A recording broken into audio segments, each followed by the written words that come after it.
Kamusta naman ho kayo?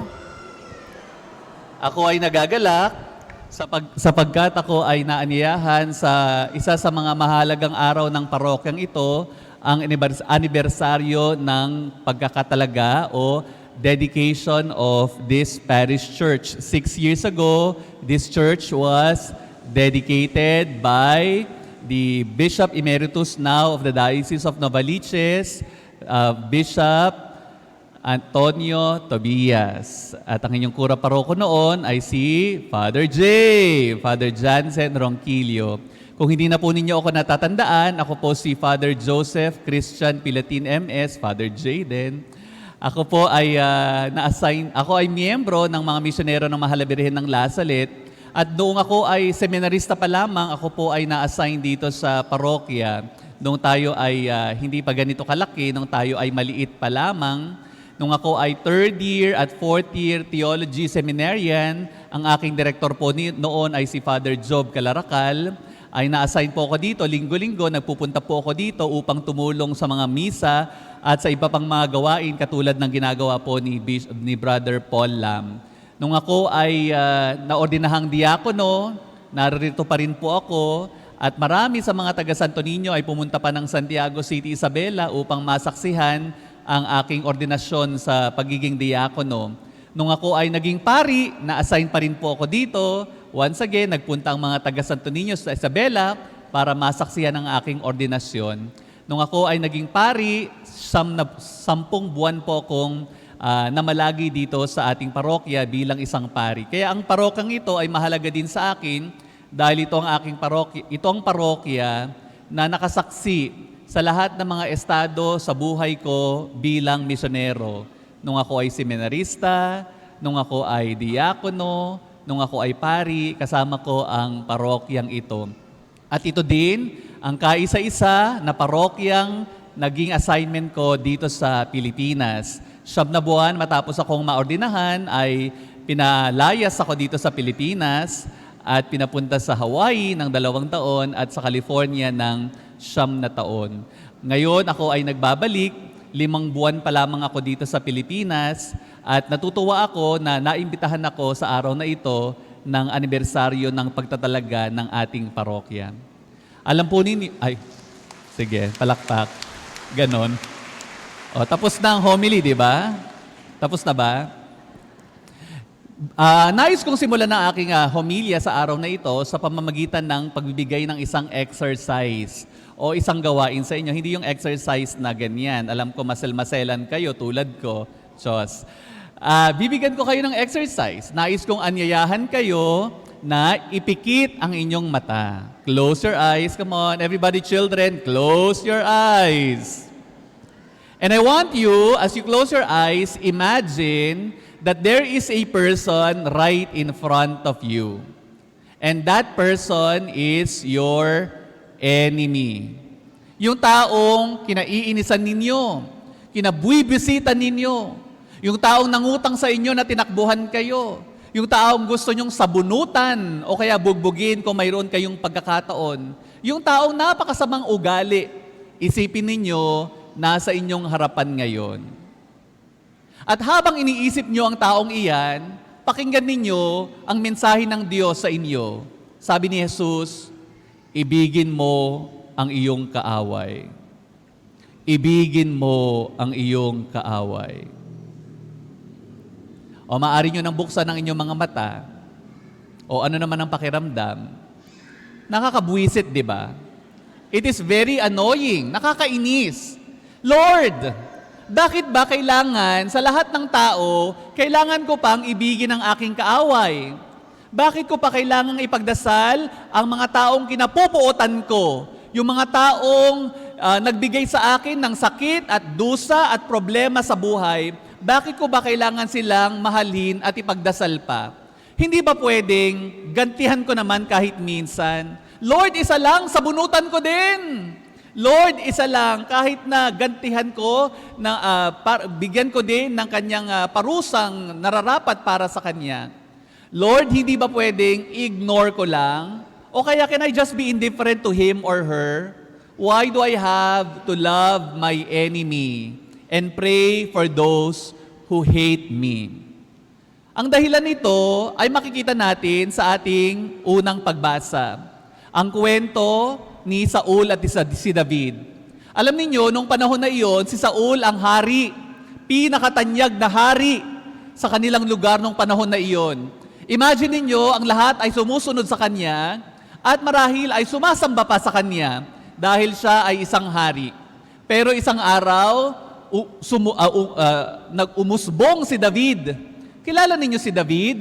Si David ay isang bata at mayroong isang higante ng pangalan ay Goliath. Si Goliath ay naghahasik ng kasamaan sa lugar na iyon. Pero anong ginawa ni David? Kumuha siya ng isang tirador at tinira ang mata o itong si Goliath at nagapi niya, natalo niya si Goliath. Imagine niyo, ang isang maliit na bata, isang maliit na tao, natalong isang higante. Aba, hindi ko na alam kung hindi kasi sikat. At syempre, sumikat si David. At dahil sa kanyang pagsikat, marami ang umidolo kay David. Marami ang sumusunod kay David. Marami ang halos sumamba na kay David. At dahil dito, si Haring Saul, nabuo sa kanyang puso ang inggit, puot, selos, galit, laban kay David. Kaya ano ang kanyang ginawa? Pinapapatay niya si David. Nagsugo pa siya ng napakarami mga tauhan at sundalo upang habulin si David at siya ay patayin. Pero sa mga napakaraming pagkakataon na ito, si David ay laging nakakatakas at nakakaligtas laban sa mga pinaplano ni Saul. Pero isang gabi, habang si Haring Saul at ang kanyang mga sundalo ay natutulog sa kanilang kampo, sa kanilang tent, si David at ang kanyang kasama ay palihim na pumasok sa kanilang kampo, sa kanilang tent. At nakita niya si Haring Saul at ang kanyang mga kasamahan natutulog ng sobrang himbing. At nakita niya sa ulunan ang espada. Ang sabi ng kanyang kasama, David, pagkakataon mo na. Pwede mo nang patayin ang taong nagpapapatay sa iyo. Kunin mo ang sandatang iyan at iturok mo sa kanya. Pwede din naman ako ang magturok sa kanya. Dahil kapag akong nagturok sa kanya, sumaksak sa kanya, hindi na kailangang ulitin pa. Dahil sa isang tusok lang, sa isang saksak lang, siguradong tepok, patay ang Haring Saul. Pero ano ang sabi ni David? Hindi. Hindi marapat na ang hinirang ng Diyos ay aking patayin. Dumaan ng ilang panahon, si David ay nagpunta sa tuktok ng burol. Ang sabi niya, mabuti na lang Panginoon, ako ay naging tapat sa kabutihang loob na mayroon ako. Mga kapatid, ang tawag dyan ay, sa Ingles, magnanimity. Magnanimity means that I choose to do what is good and what is right despite of. Pipiliin ko na maging mabuti kahit na ako ay minamaltrato at pinarurusahan ng aking kapwa. Dahil ang mabuti at tapat sa kabutihang loob na ipinagkaloob ng Diyos ay palaging gagantimpalaan ng Diyos. Magnanimity. Choose to do what is right even if you are persecuted by your enemy. Mga kapatid, kung ikaw ay may kaaway, huwag mong dungisan ng iyong kamay. Huwag mong hayaan na ikaw ay maging tulad ng iyong kaaway, masama ang ugali. Huwag. It is not worth it. Hindi worth it ang madungisan ng iyong kamay, maging makasalanan ka dahil lamang sa paghihiganti. No. Never allow the misbehavior of other people to turn you into a sinner. Always choose to be magnanimous. Always choose to do what is good and what is right. Bakit? Dahil ganyan naman ang ginawa sa atin ng Diyos. Maalala ninyo, nung si Jesus ay nakabayubay sa krus, Siya ay pinarusahan sa kasalanang hindi niya ginawa. Siya ay sinuklam. Siya ay dinuraan. Siya ay ipinahiya ng kanyang mga kaaway. Pero ano ang sinabi niya? Kauna-unahang salitang lumabas sa kanyang bibig. Sabi niya, sa harapan ng kanyang mga kaaway, Ama, nagdasal siya. Ama, patawarin mo po sila sapagkat hindi nila alam ang kanilang ginagawa. Hindi lamang ipinagdasal ni Jesus ang kanyang mga kaaway, bagkus pinatawad pa niya sila. Hindi man sila humihingi ng tawad pa, pinatawad na sila ni Jesus. Pero alam ninyo, ito ay hindi lamang ginawa ni Jesus sa kanyang mga kaaway na nasa kanyang harapan nung panahon na iyon, kundi yan din ang ginawa ni Jesus para sa ating lahat. Bakit? Dahil ang dahilan naman ng kanyang pagkakapako sa krus ay hindi lamang ang mga sundalong nasa kanyang harapan, kundi tayo at ang ating mga kasalanan. Kaya in effect, Jesus was also telling the same words for us. Ama, patawarin niyo po sila sapagkat hindi nila alam ang kanilang ginagawa. Pinatawad na tayo ng Diyos kahit na tayo'y kanyang kaaway pa lamang. Dahil tayo na lahat ng mga makasalanan ay maituturing na kaaway ng Diyos. Pero kahit na noong tayo'y kaaway pa lamang niya, when we were still His enemies, Jesus has already forgiven us. Dahil ang katotohanan, mga kapatid, ang pagpapatawad at pagmamahal ng Diyos ay walang sinisino. Mabuti man o masama, mahal niya ito. Maliit man o malaki, sikat man o hindi, mahal niya ito at mahal niya tayong lahat. Naalala po ninyo, nung ang ating simbahan ay hindi pa ganito, maliit pa lamang ang ating simbahan, bago nga ako umalis sa parokyang ito, 1 linggo na ako ay nagmimisa, malakas ang ulan. At doon, naalala nyo yung extension sa gilid? Habang ako'y nagmimisa, bumagsak ang kisame sa lugar na iyon. Ganyan tayo kahirap noon. Ganyan tayo kaliit noon. Hindi pa tayo, quote-unquote, mayaman bilang parokya. Pero kahit noong tayo ay maliit pa lamang, kahit na tayo ay simple pa lamang, minahal na tayo ng Diyos.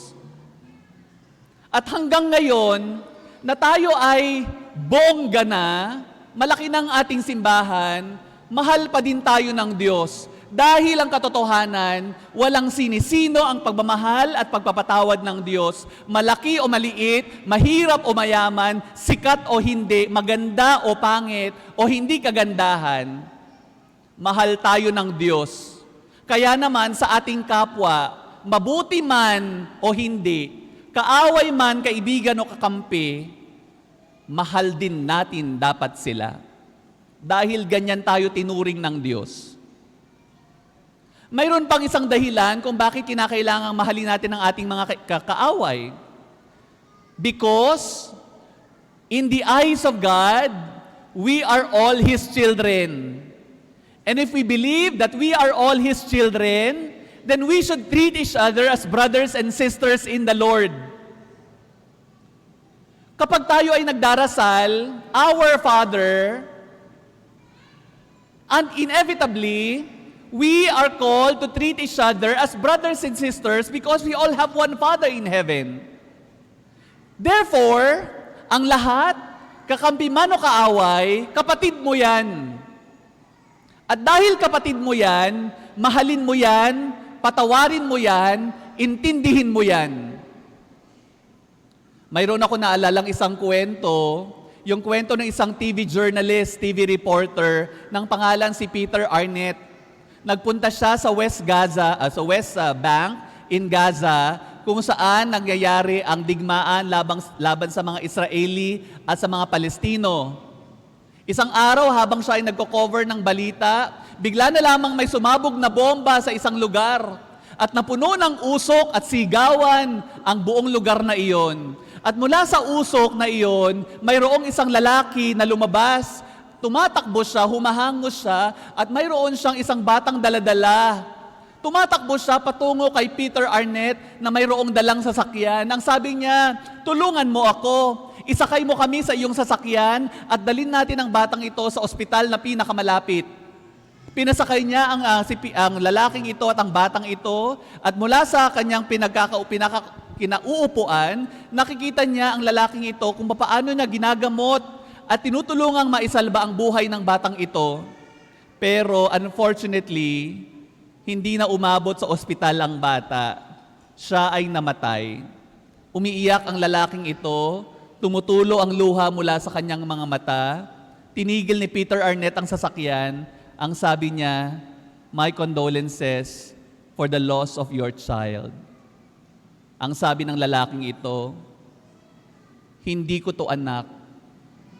Hindi ko siya anak. In fact, ako ay Israeli, siya ay Palestinian." At ang sabi niya, sana dumating ang panahon na makikita natin ang bawat isa hindi bilang kaaway, kundi kapatid. Mga kapatid, tayong lahat ay anak ng Diyos, magkakapatid kay Kristo. Maging kaaway o kaibigan, kapatid natin iyan. Magtulungan tayo, ipagdasal natin ang bawat isa, dahil ang taong nagmamahal ng walang sinisino ay palagiang pinagpapala ng Diyos. Amen. Magsitayo na tayong lahat. Sumasampalataya